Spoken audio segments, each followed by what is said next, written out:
New format means new exploration, new innovations, and new discussions.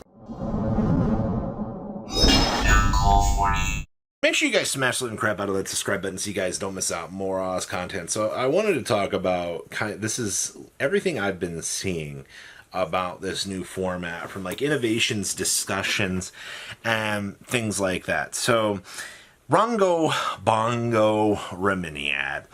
So this has been one of the first allures that I have kind of seen people fall down into the rabbit hole, because they're going, hey, Rongo is a viable card.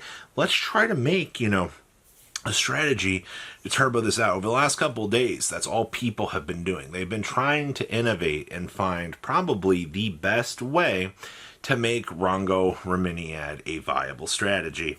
Now, is it working? Well, it's going to take time to see. I know there's a lot of rank 4 turbo discussions to be had, but I think Rongo is, the card that is going to draw people in. Now, obviously, you've also got some of these trap decks that have been running around too. You've got Odeon, you've got Eldritch. I mean, I've seen people combining Eldritch and Odeon together to try to create this super powered turbo strategy for this new format. Now, when you're in the face of Vanquishal, actually, I think everything's going to kind of fail in comparison to VS K9, because the reality of the situation is that's probably going to be the best deck, at least until point redistributions come and Konami goes, oh, hey, maybe, Rock the Vanquisher wasn't enough to put this deck down.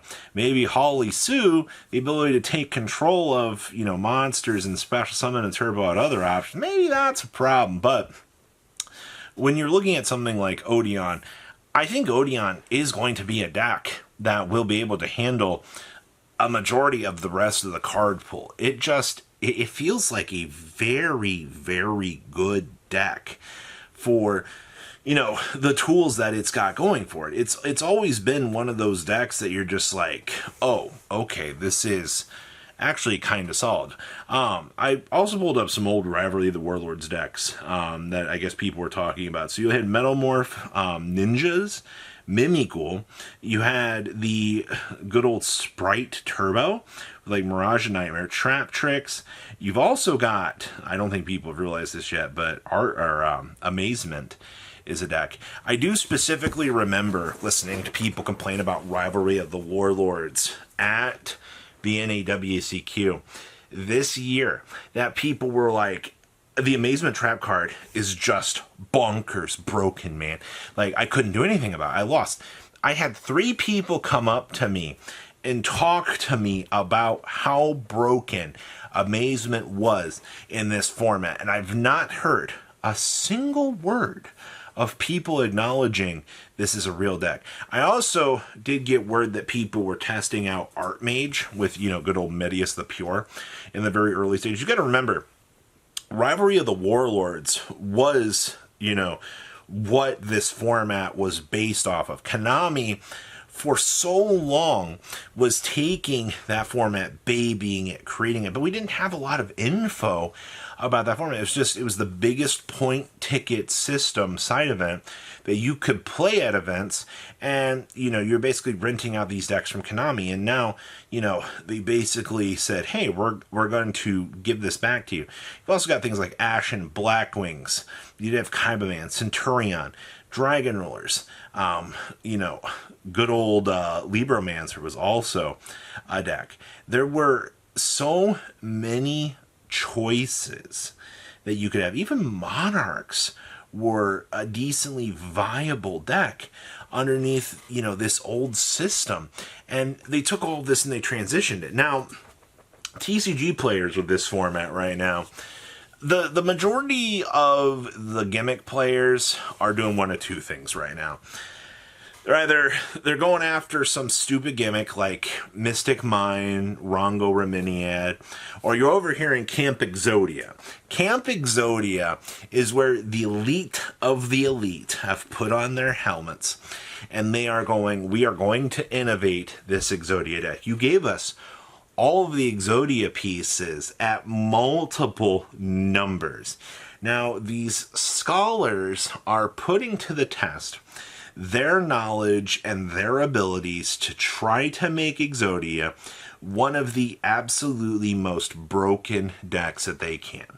And I got to give it to them, man. Just within the first couple of days out here, I have seen so many old heads just tossing their head into the arena. Now, I come from a time where, yeah, Deep Dragon Draw Exodia was a consistent pipe dream, but it was our pipe dream. It was a pipe dream that we could all just laugh at, celebrate, and just have a good time with. And now we're back in a situation out here that the dream has come back. You know, you can relive those old things. I think that's one thing I really like about this new format is you get hooked on old classical ideas. You know, you have all of these crazy little things that you can do that are very much some of your favorite ideas from back in the day. I've already seen, and this was one of the things that made me absolutely love this format. Genesis Hand Loop with the Kraken is a 100% viable deck that you can do with Heretics. Now, I want to be very, very, very clear with you here. Gimmick does not equal consistent, nor does it equal good. But getting those juices going from 25 years of playing this game and going, holy frickin' crap, I can play Gus Kraken again. I can rip my opponent's hand, you know, in a format where, you know, hand traps are slightly more limited. You know, with point distribution, you're going to have to see if your opponent did dedicate slots to those hand traps, you know, and especially like if you start doing the Gishki hand loop on your opponent, you know, you got to win that dice roll too. This is a format where Gimmick meets reality checking. You know, innovation breeds new success. And Konami even was quoted on one of their most recent articles talking about skill issues and skill differences and things like that. Just because, you know, you might be the only one having success with your pile, your brew, does not make your deck bad. This company straight came out and said, hey, whatever you are innovating, don't think of it as maybe a bad idea. Maybe it is a viable strategy. You know, keep having success with things. Keep working with them and keep trying to overcome the meta. And I think that's, especially since this is a new format and players are exploring these ideas, I think it is going to take time for players to kind of figure out and go, oh, hey, you know, this is, I mean, we've already got an idea that Vanquish Soul Canine is going to be, you know, one of those crazy decks, but it's also going to come down to, you know, how much are the Gimmick decks going to be there? You know, how much is the reality of, oh, hey, you know, this old Gimmick is something I wasn't prepared for. This is also going to teach a lot. The definition of you gonna learn today comes up to me in this format with the old heads that are going to be bringing in some of these strategies that haven't been viable in like 10 years. I.e., you know, the Kraken hand loop and something like that. You know, this is also going to be a format where it's, you know, you're going to have multiple 2 out of 3. You are going to have a side deck at your disposal.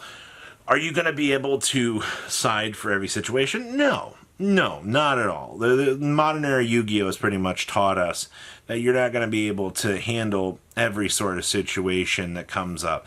That's always just going to be the case. But I think that this is another case in point here that, you know, you have this element of surprise. You have, you know, such a vast card pool that you're now able to explore with all these different options. And I think that's crazy and a lot of fun. I don't know how much I'm going to explore Genesis format on this channel. I'm going to keep up where I can, but just be prepared for that. So please, leave a comment down below. Tell me what you guys think. And I will see your beautiful faces back here later today, guys. Peace out. Patrons, thank you.